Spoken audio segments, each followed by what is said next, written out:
Salimu. Kwa majina naitwa Sam. Siku ya leo tunaenda kuzungumzia kuhusu kuishi na amani na watu wengine. Kuishi na amani na watu wengine ni jambo muhimu sana katika maisha yetu ya kawaida, na pia Biblia inasema kwamba unapoishi na amani na watu wengine au unapotafuta amani na watu wengine utaurithi ufalme wa mbingu. Tunaposoma Mathayo 5 kuanzia hapo 8 hadi 9.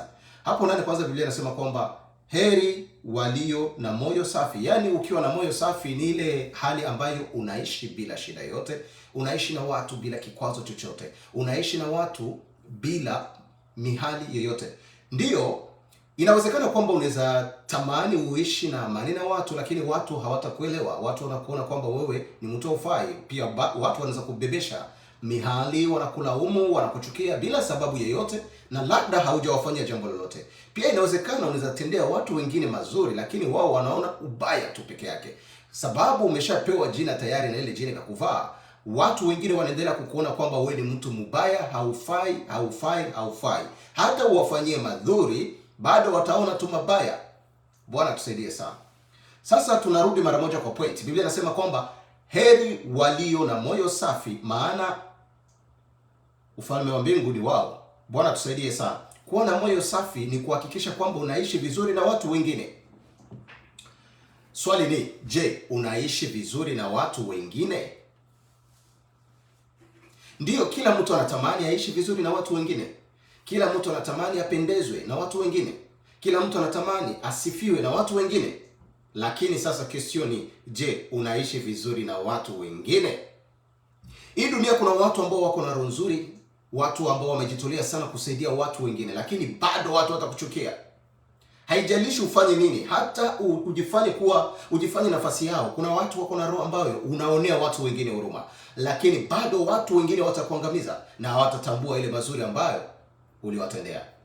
So tunaenda kuona sasa madhara ambayo inatokea zaidi katika maisha ya mtu ambaye hana amani na watu wengine, mtu ambaye anachukiliwa na watu wengine, mtu ambaye kila wakati anaishi katika shida na watu wengine. Tutaona madhara moja ama mbili ili tuone namna gani tunaweza kuomba Mungu atusaidie, neema yake ishuke, ibadilishe maisha yetu. Maana siku hizi ni muda inahitaji ni muda ambao tuishi na amani, ni muda ambao inahitaji akili yetu ipumue, iishi na amani. Maprobleme zote tuzitoe mbali, tutafute maisha ya watoto, tutafute maisha yetu ya huko mbele. Bwana tusaidie sana. Lakini unakuta bado una struggle na maisha, unatafuta maisha yako, maisha ya watoto, na bado tu mashida zinakufuata hapa na pale. Hautaki shida lakini zinakufuata. Bwana tusaidie sana.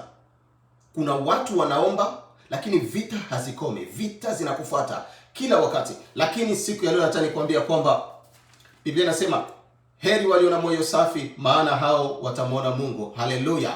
Tamani kuwa na roho safi ndugu yangu mahali unapokuwa. Kuwa na roho ya kumpendeza Mungu, kuwa na roho ya kutenda wema. Haijalishi watu wakupee majina, lakini kama wewe unatenda wema basi unampendeza Mungu, utauona ufalme wa mbingu.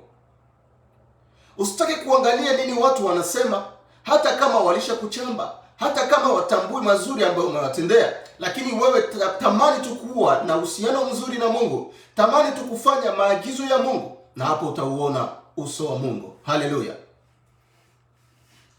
Kuna watu wanaonelewa kwa sasa, watu wanakuzingizia uongo, na ile uongo inashika jina, na ile jina inatawala. Kila mtu anakuchukia, anakuteba, hatamani hata kuone.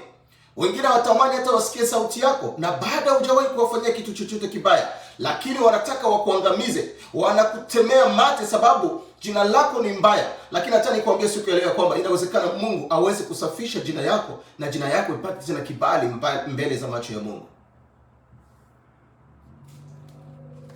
Tunaposoma 9, heri walio wapatanishi, maana hao wataitwa wana wa Mungu. Heri watu walio wapatanishi ni kusema kwamba tujitahidi tupatane na kila mtu. Tujitahidi tuheshimiane na kila mtu. Tujitahidi tuwe na jina nzuri na kila mtu. Kuna mtu anaweza kuwa na maproblemu zaidi ya 15. Uko na problemi na huyu, uko na problemi na huyu, uko na problemi na mwingine, uko na problemi na huyu. Na kila mtu anakubeba lawama ambayo sio ya kawaida. Kila mtu iko na sababu ambayo inatuma na kuchukia, na wakijaribu kuchambua kuangalia ni sababu gani inafanya wakubebe lawama, unakuta ni sababu kubwa sana ambayo inafanya hata wanakuweka kwa roho. Wengine wanakulaania, wanakusemea maneno mabaya, wakisema hakika huyu mtu aishi akiteseka, asiwahi fanyikisha ile kitu ambayo amenitendea, sitawahi sahau. Ndugu yangu, nataka nikwambie kwamba fanya nguvu uzuni au machozi ambayo mtu mwingine anapitia, hiyo lawama isiyo juu ya kichwa yako. Isiwe wewe ndio unasababisha mtu mwingine kumwanga machozi. Isiwe wewe ndio unasababisha mtu mwingine kukulaumu kila siku. Isiwe wewe ndio unasababisha mtu mwingine kuugua akili, pata magonjwa ya akili. Kuna watu wanapitia shida nyingi sana kutokana na vitendo vibaya watu wengine waliwatendea kwa maisha. Lakini ndugu yangu, mahali unapokuwa, ikiwa wewe kuna mtu ambaye umewekosea na ukasahau labda kutengeneza, nataka nikwambie, anza kutafakari tu, angalie ni mtu gani ulikosea kwa maisha yako. Haijalishi yule mtu iko mahali gani, haijalishi ni aina gani ya kosa. Inaweza kuwa ni kosa kidogo, lakini yule mtu akaiweka kwa roho, akaifanya kuwa kosa kubwa. Anza kufikiria juu ya hiyo, uanze tengeneza, safisha maisha yako. Ile ni kusafisha maisha yako ya kiroho. Ikiwa kuna vitu vibaya walikutumia, maneno mabaya walikusemea, ikiwa umeshatengeneza na watu, basi hizo vitu zitakuwa sans effet, maana utavivunja nguvu. Kuvunja nguvu ya magonjwa, kuvunja nguvu ya laana, mikoshi na balaa ni kutengeneza na watu. Anza kutafakari, tafuta watu 2, 3, 4 ambao umekoseana nao, anza kutengeneza pamoja nao, usafishe njia yako, usafishe maisha yako, na si maisha yako tu, bali maisha pia ya familia yako na watoto wako. Bwana tusaidie sana. Kuna mtu anaanza kusabia maadui zake, wanakuwa wengi, wanakuwa kama karanga, wanakuwa kama njugu karanga. Nataka nikwambia kwamba maadui hawapashi kuwa wengi. Unapashwa kuwa mtu ambaye unatengeneza amani na kila mtu. Tafuta amani na kila mtu, ndugu yangu. Tafuta amani na kila mtu. Mungu anafurahishwa wakati anapoona kwamba unakuwa mtu wa kutafuta amani na kila mtu mwingine. Bwana tusaidie sana. Kuna watu wanapitia shida za kifamilia. Hakuna shida mbaya, hakuna shida ya uchungu kama shida ya kifamilia. Shida ya kifamilia ni shida ambayo, yani tuseme ugomvi wa kifamilia ni ugomvi mkubwa, tena ugomvi mbaya sana. Maana apikuagi ugomvi mdogo na ukubwa katika ugomvi wa kifamilia. Ugomvi wa kifamilia huwa unakomaa, hata unaambukia watoto na vizazi. Yani tujitenge sana na ugomvi za kifamilia. Ugomvi za kifamilia ni vita mbaya sana ambayo ina affect maisha yako ya kiroho, ya kimwili, pia ya familia yote nzima. Unaweza kusana na mtu sahi, mnajibizana tu mawili, alafu baadaye ana develop hiyo kitu. Inakuwa kubwa, anaambia wandugu wengine, ubaguzi unakuwa kati ya wandugu, wanaanza kuchambana, wanaanza kufitiniana. Hapo ndipo sasa utaona vituko vinafanyika sana, vinakogota. Hiyo ni konflikt ya kifamilia. Konflikt ya kifamilia sio konflikt mzuri, ndugu yangu. Konflikt ya kifamilia inakuanga inaleta laana, na laana inatembea haraka, maana laana ni mademo, ni maspirit. Laana, yani hiyo mademo zikisikia kwamba kuna konflikt ya kifamilia, zinakuwa zinaingilia kati. Wakati hao watu wanaanza kujibizana na kuanza kulaaniana, hizo mademo zinavaa mwili. Zinapovaa mwili, zinaanza tembea, zinaanza kuleta magonjwa, paske zilipata njia. Maana ile njia, maana ile laana inatengeneza njia ya mademo, inatengeneza njia ya mikoshi. Ile mademo ndio inaleta mikoshi. Mikoshi si ati ni jambo tu litokea kwa maisha, kwa mambo ya kawaida, pana.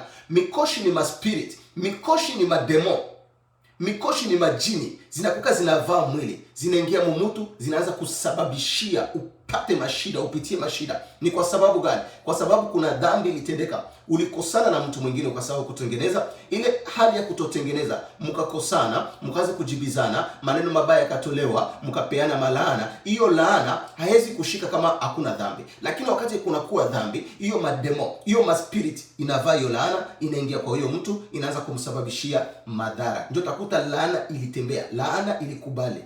Yani laana ilishika. Kama laana ilishika ni kusema kwamba kulikuwa dhambi na ulikuwa guilty, yani ulipatikana na hatia.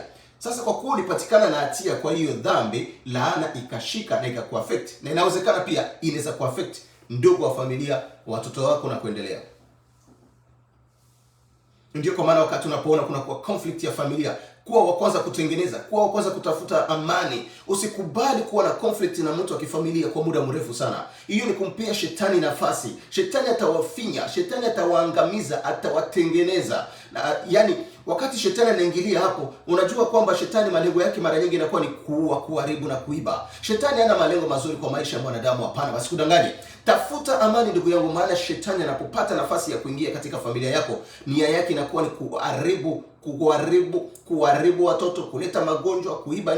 Yani anakusababishia madhara mengi sana katika maisha yako. Unaishi maisha ya stress, unaishi maisha ya kunungunika, unaishi maisha ambayo ya kulaumu watu kila wakati.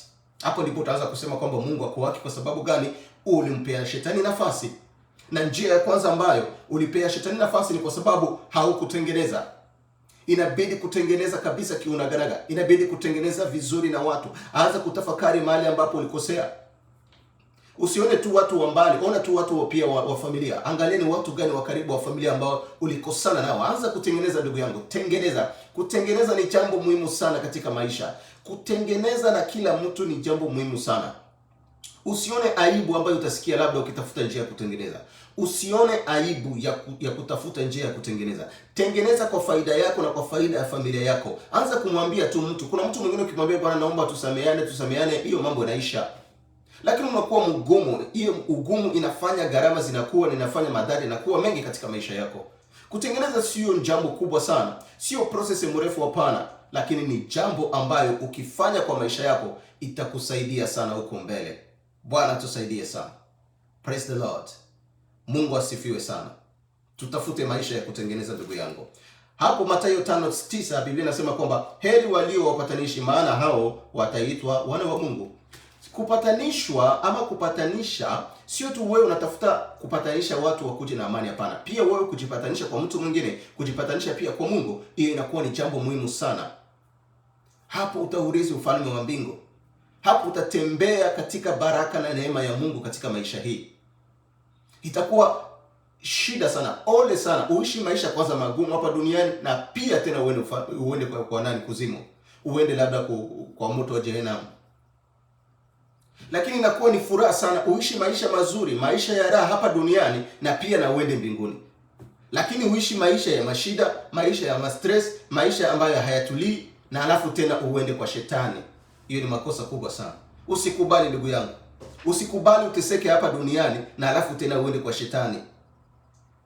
Ingekuwa mimi ndio wewe, ningeanza kutengeneza sahihi. Ningeanza kufikiria ni nini ambayo inanizuia nisiende mbinguni. Uachane nayo mara moja. Kuna mtu pombe ndio sababu kubwa sana inamfanya aende mbali na uwepo wa Mungu. Kuna huyo mtu yani usharati ndio inamfanya akuwe mbali na uwepo wa Mungu. Kuna mtu mwingine kutosikilizana tu na watu inamfanya kuwe mbali na uwepo wa Mungu. Hebu uangalie ni vitu gani vidogo vinaweza sababisha ukose ufalme wa mbingu. Ni vitu vidogo sana, vitu vichache, lakini vinaweza sababisha, vinakuletea madhara makubwa sana kwa maisha yako ambayo hayana mwanzo na mwisho. Bwana tusaidie sana. Vitu vidogo lakini vinaweza sababisha madhara makubwa ambayo hayana mwanzo na mwisho kwa maisha yako. Bwana tusaidie. Tafuta amani ndugu yangu. Tafuta amani na huyo mtu wako wa karibu. Si ati mpaka mtu wa mbali tu, hapana. Hata ule mtu wa karibu. Labda yule mtu wa karibu anaweza kuwa ni mke wako, mume wako, anaweza kuwa ni mtoto wako, na mpatani kwa muda mrefu sana. Tafuta amani ndugu yangu. Ule anaweza kuwa sababu kubwa ya kusema usiingie katika ufalme wa mbingu. Mke wako anaweza kuwa sababu kubwa ya kusababisha usiingie katika ufalme wa mbingu. Mume wako anaweza kuwa sababu kubwa ya kusababisha usiingie katika ufalme wa mbingu. Mtoto wako the same ndugu yangu. Na labda kutengeneza ni jambo muhimu sana na hao watu. Kutengeneza labda hitaji hata muda. Ni dakika tu 2 wa mnasameana na maisha yanaendelea. Usisikie aibu kutengeneza na ndugu yako. Usisikie aibu kutengeneza na mtu wako wa karibu. Tengeneza ndugu yangu, tengeneza, tafuta amani na kila mtu. Ili Mungu pia naye ashuke juu ya maisha yako. Alete amani juu ya maisha yako ndugu yangu. Basi mbarikiwe sana. Mlikuwa nami mtumishi Sam. Nikiwatakia amani ya Bwana iwe pamoja nanyi, na tutafute uhusiano mzuri na watu wengine. Tutafute amani na watu wengine. Tafuta amani na watu wa karibu. Tuwe watu wa kwanza kuomba msamaha. Tafuta mtu ambaye utaomba msamaha. mtu ambaye umekosea, umesahau kwa akili yako. Kuna watu roho yao haifurahi juu yako. Kuna watu wanalia kila siku juu yako. Kuna watu wanapitia magumu juu yako. Kuna watu wanatembea katika laana zako. Uliwalaani katika njia moja ama nyingine. Hiyo laana ikawa kifungo juu ya maisha yao. Na hiyo maisha inakuwa sasa maisha ya kuteseka hapa na pale. Na hao watu wanasema fulani ndio anasababisha tunakuwa hivi.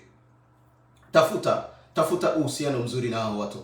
Tafuta amani na kila mtu. Usiangalie ati mtu wa mbali na karibu. Usiangalie ati ndugu na mtu wa mbali, hapana. Nikisema mtu si ati mpaka mtu wa mbali tu ambaye amekosea. Kuna mtu wa karibu tu, anaweza kuwa ni mtu ambaye labda mko kwa familia moja. Tafuta amani na huyo mtu. Tengeneza. Usianze kuhesabu maadui zako kama maharagwe. Kuna watu wanahesabu maadui zao kama maharagwe. Maadui wako zaidi ya 50, maadui zaidi ya 15.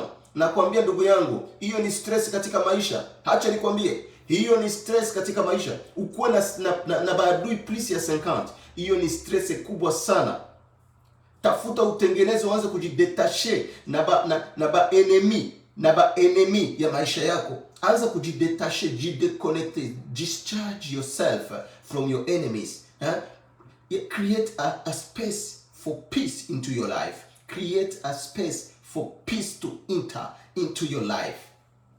Don't allow evil altars to enter into your life. Create a space, a special space for peace to take over your life. Hiyo ni jambo muhimu sana. Tafuta amani. Mungu akubariki sana. Mlikuwa nami Sam.